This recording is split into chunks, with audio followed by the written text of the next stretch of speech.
नियमित उपयुक्त खाद्य खाइबी एवं व्यायाम करिबी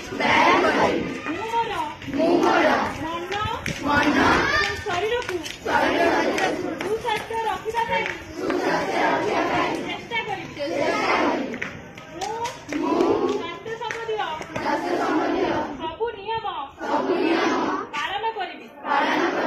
समस्तଙ୍କୁ सुस्थ रहिबा प्रेरणा देबी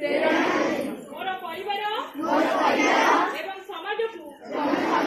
सुस्वास्थ्य रखिबारे साहाय्य करिबी।